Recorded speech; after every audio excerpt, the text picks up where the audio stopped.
Pai, do Filho e do Espírito Santo. Amém. Inspirai, Senhor, as nossas ações e ajudai-nos a realizá-las, para que em vós comece, para vós termine tudo aquilo que fizermos, por Cristo, Senhor nosso. Amém.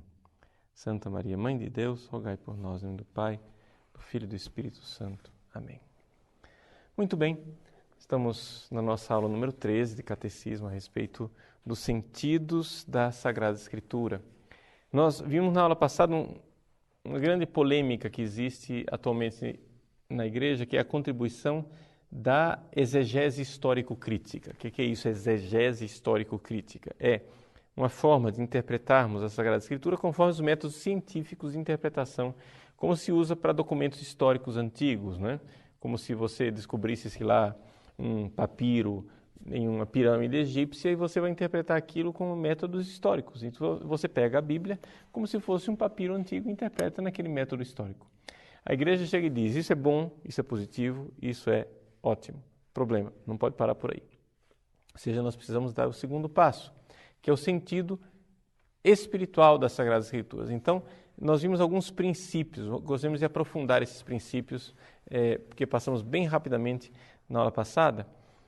Estes princípios, eles são princípios que estão consagrados pelos 2000 anos de história da Igreja.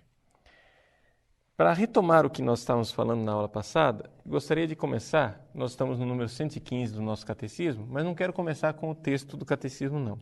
Gostaria de começar pegando a Verbum Domini, que é a exortação apostólica do Papa Bento XVI, a respeito da Palavra de Deus. E a partir do número 29, a Verbum Domini vai falar exatamente disto, ou seja, o centro da nossa polêmica aqui, que é a hermenêutica da Sagrada Escritura na Igreja. Ou seja, como é que dentro da Igreja Católica nós interpretamos a Bíblia. Não é? Os judeus interpretam de um jeito, os protestantes de outro, mas nós somos católicos. Como é que nós católicos vemos as Sagradas Escrituras? Então, a primeira coisa, o número 29 deixa bem claro. O lugar originário da hermenêutica da Bíblia chama-se Igreja. Você quer entender o que é que está escrito aqui na Bíblia? Olha aqui, ó. Essa é a Bíblia. Tá? Esse é o livro, materialmente, está aqui. Você põe isso na mão de um protestante, põe isso na mão de um judeu, põe isso na mão de um cientista. Problema, eles não vão saber o que isso significa. Por quê? Porque você precisa entrar na igreja para entender. É isso que o Papa Bento XVI está dizendo. Se você quer interpretar a Bíblia, você precisa entrar na igreja. A Bíblia é uma realidade que você nunca entenderá se você ficar do lado de fora da igreja. Se você entra, então você entra dentro deste corpo de Cristo, né? É interessante aqui, o Papa faz uma analogia com o sim de Maria, né? A esse respeito, São Boaventura afirma que sem fé não há chave de acesso ao texto sagrado. Então, assim como o sim de Maria disse, faça-se em mim, e aí o verbo se fez carne, a palavra veio. Se você não tiver o sim da fé entrando dentro da igreja, você não vai ter Bíblia, não vai entender, a palavra não vem até você. A frase de São Boaventura é esta: esta é conhecimento de Jesus Cristo, do qual tem origem, como de uma fonte, a segurança e a inteligência de toda a Sagrada Escritura. Por isso, é impossível que alguém possa entrar para conhecer se antes não tiver a fé infusa de Cristo, que é lanterna, porta e também fundamento da Sagrada Escritura. São Tomás de Aquino, mencionando Santo Agostinho, insiste vigorosamente: a letra do Evangelho também mata, se faltar a graça interior da fé que cura. Então, se você não tiver fé, não adianta. Pode pegar esse livro aqui, que ele não vale nada. Para quem não tem fé, não adianta. Só tendo a fé da igreja que você tem a interpretação. Então, a igreja é o lugar originário. Então, a vida da igreja é o lugar onde você interpreta as Escrituras. E aí vem aquela frase escandalosa, digamos assim, de Santo Agostinho, que na sua carta contra os maniqueus, ele diz assim: eu não acreditaria no Evangelho se não me movesse a isso a autoridade da Igreja Católica. Então, A gente crê na Bíblia porque crê na igreja antes. Então entra primeiro na Bíblia, na igreja, perdão, e aí você vai ter alguma coisa nas Sagradas Escrituras. Agora, número 30.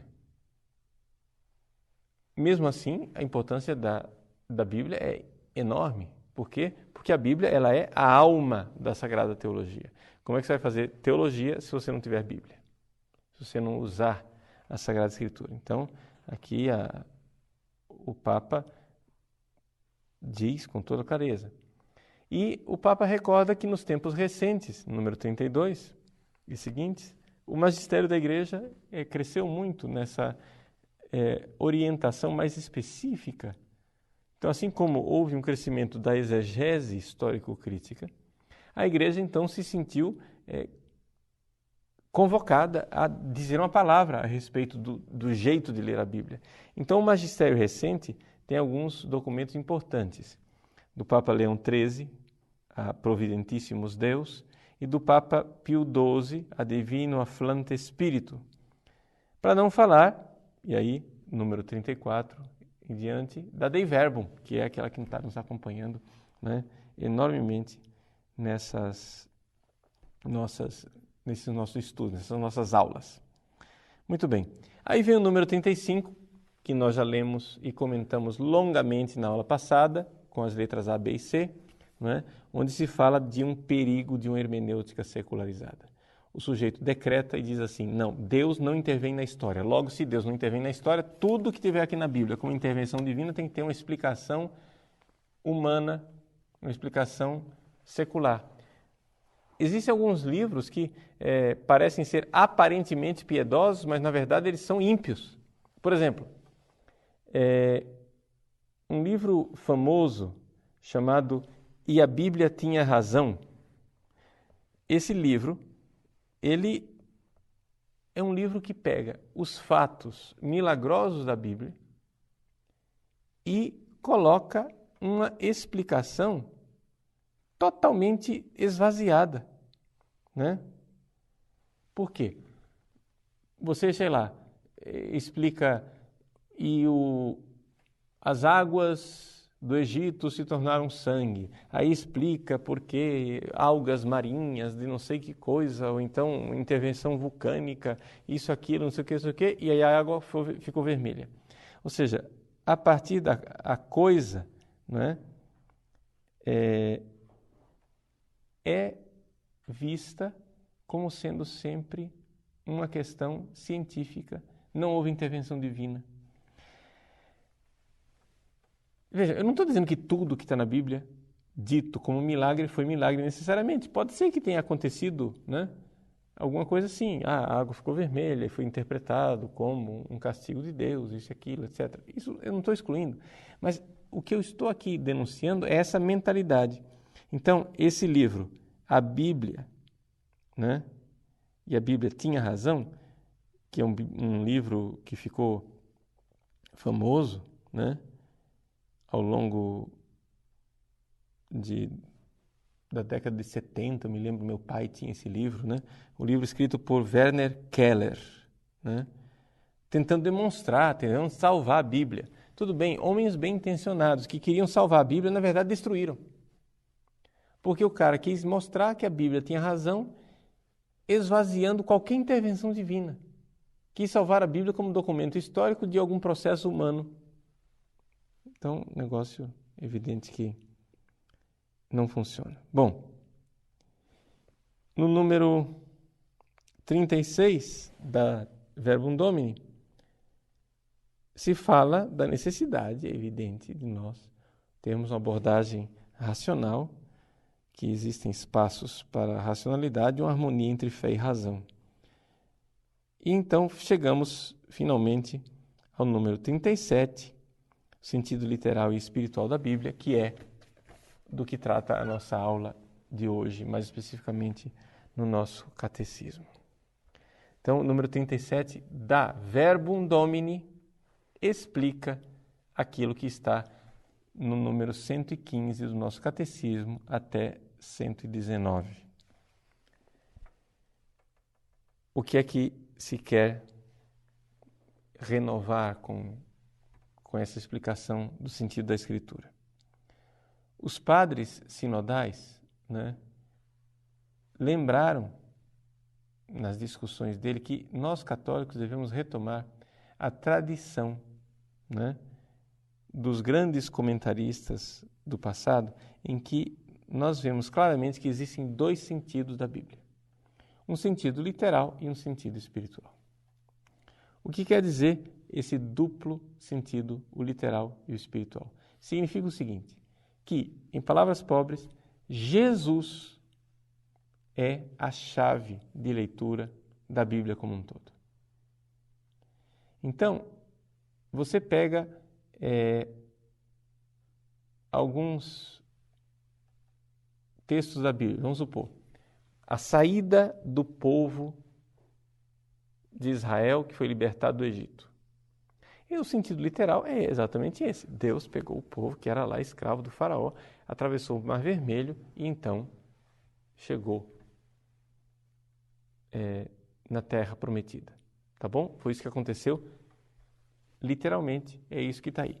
A exegese histórico-crítica vai nos ajudar a ver que existem interpolações às várias tradições ali, etc., que nem tudo é histórico mesmo, que há várias tradições que se conflitam entre si, mas em todos os casos vai fazer então aquela interpretação literal, o que é que realmente o texto bíblico quer dizer.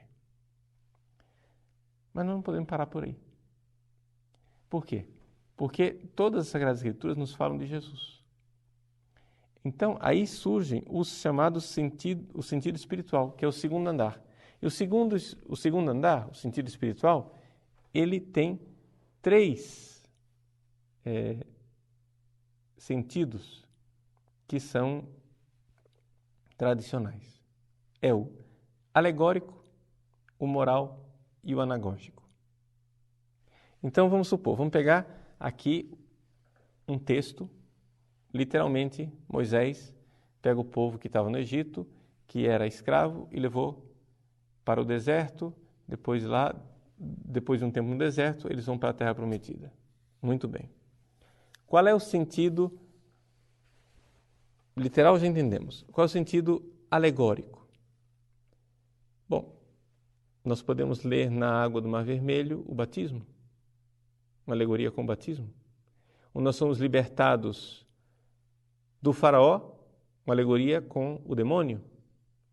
Nós, então, éramos escravos do demônio, passamos pela água do Mar Vermelho, que é o batismo.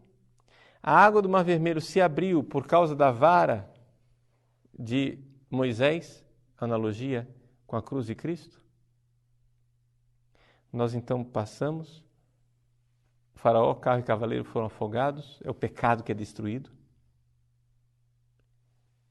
Chegamos, mas quando chegamos do outro lado, não chegamos ainda na Terra Prometida.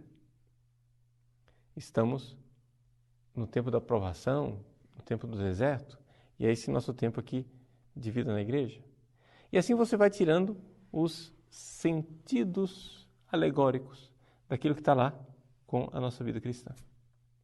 Esse sentido, ele é verdadeiro. Não é mitologia, mas é nós descobrirmos que toda a Escritura fala de Cristo. E esse é o sentido mais importante. Depois vem o sentido moral, ou seja, a Bíblia nos ensina também o que fazer moralmente. Então, eu vou lá e vejo a coragem de Moisés de enfrentar o faraó, não é? A murmuração do povo de Israel que não queria seguir, mas o povo vai e o povo come, leva pães ázimos, então é um pão que serve para o caminho, um pão duro, difícil, né? É uma vida penosa. Passam para o deserto, e ali no deserto o povo a toda hora é chamado a confiar em Deus. Então, as virtudes morais que se manifestam em toda aquela situação. É interessante nós notarmos o seguinte, de todos os sentidos da Bíblia, o sentido moral é aquele que de fato parece que nunca morreu, só que morreu pela metade, ou seja, parece que existe uma espécie de moralismo em algumas leituras da Bíblia. Não sei se vocês já notaram isso, o sujeito lê a Bíblia, mas só consegue tirar dali lições morais sociais, moral social. Então, assim, quais são as virtudes do povo de Deus no deserto? Bom, aí temos que ver na organização social, como é que, entendeu? Eles levaram a coisa para frente. Então, é toda uma coisa onde, por exemplo, a exegese da teologia da libertação tenta fazer as coisas desse jeito. Por exemplo, você pega a Bíblia Pastoral, publicada pela Paulus, né? Pega a Bíblia Pastoral publicada pela Paulus, você vê as notas de rodapé da Bíblia e os subtítulos, quando narram a saída do povo de Israel do Egito para a Terra Prometida, parece que você está lendo ali um manual de guerrilha, de organização do MST, um negócio assim, né? Começa o conflito, é desmascarado o projeto do opressor, né? O momento da resistência, o fracasso da via legal, né? Então, fracassou a via legal, agora nós temos que ir para outro caminho. Quer dizer, o que é isso? É o manual de guerrilha do Marighella? Entende? É o Manifesto Comunista de Marx? O que é? Então, se esvaziou o sentido da Escritura, numa hermenêutica, aspas, espiritual, que na verdade é uma hermenêutica de análise do materialismo histórico marxista. Não tem nada espiritual, entende? É materialismo histórico. Está entendendo? Então, o que fazer? Voltar ao sentido moral, no sentido amplo da palavra. Não só uma moralidade social e ideológica para a implantação de uma sociedade igualitária, né? Não, isso não é o projeto cristão.